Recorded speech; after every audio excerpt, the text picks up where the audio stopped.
Welcome to Baking with Brianna. Today we're going to make gluten-free, dairy-free chocolate chip cookies. Our ingredients go as follows. 3/4 cup potato starch, not potato flour, 1/2 cup almond flour, 1 teaspoon xanthan gum, 1 teaspoon salt, 1 teaspoon baking soda, 1.5 cups of light brown sugar, 2/3 cup of canola oil, 2 large eggs beaten, 1 tablespoon vanilla extract, and 1/2 cup of chocolate chips. And our main ingredient is right here, sorghum flour. Sorghum is very high in nutritional value. It's full of antioxidants. It's one of the few grains that you can actually eat its outer layers, so you retain most of its nutrients. It's gluten-free, and it's a very good source of fiber, potassium, and iron. Once you've got all your ingredients assembled together, set the oven to 350. First, we're going to mix in the sorghum flour, potato starch and almond flour, which I've conveniently put in here because my apartment has a lack of bowls, the xanthan gum,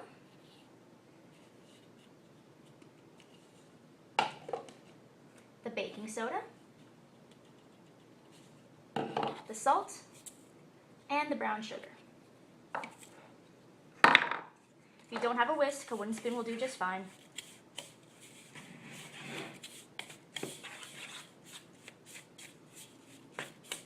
Now we're going to add the oil, the eggs, add a tablespoon of vanilla extract, which I'll measure out here. Awesome. Now we're going to beat the dough for about 2 minutes until it's sticky. I will not make you wash the entire thing. It's got to be sticky and smooth. Now we're going to add in the chocolate chips, which is my favorite part of the recipe.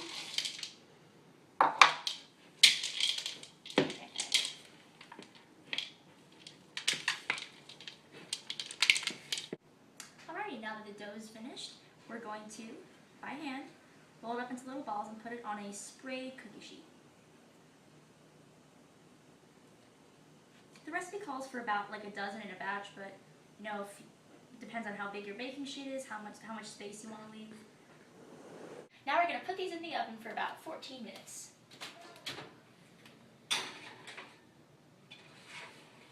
I just did 10 for now. So, cooking time.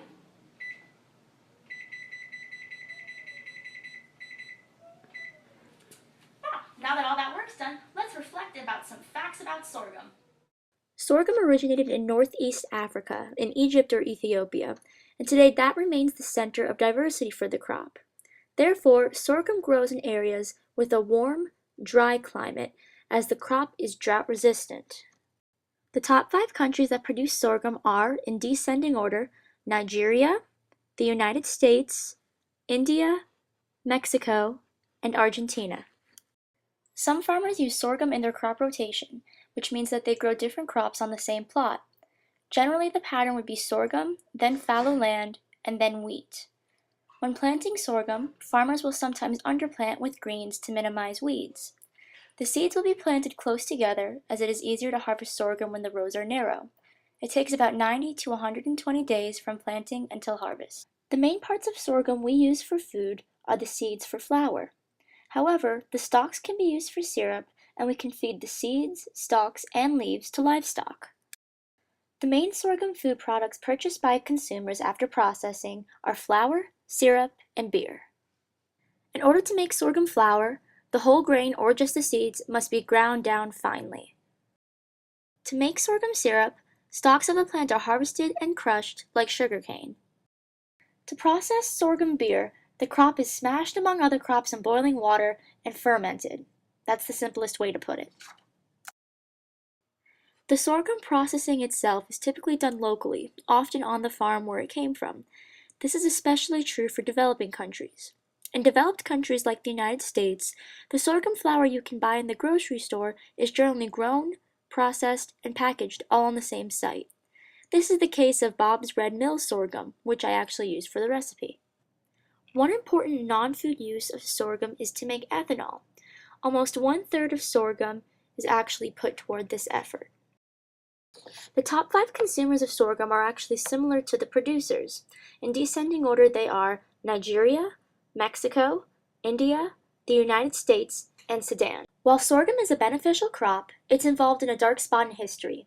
It came to America from Africa through the slave trade. However, culturally and religiously speaking, sorghum will always be more important in Africa than the United States. In Ghana, people find themselves connected to their ancestors through sorghum seeds, as they believe that the crop originated with the ancestors and the seeds must be passed down to each generation. Most of their social interactions or festivals will involve bread and even beer made with sorghum.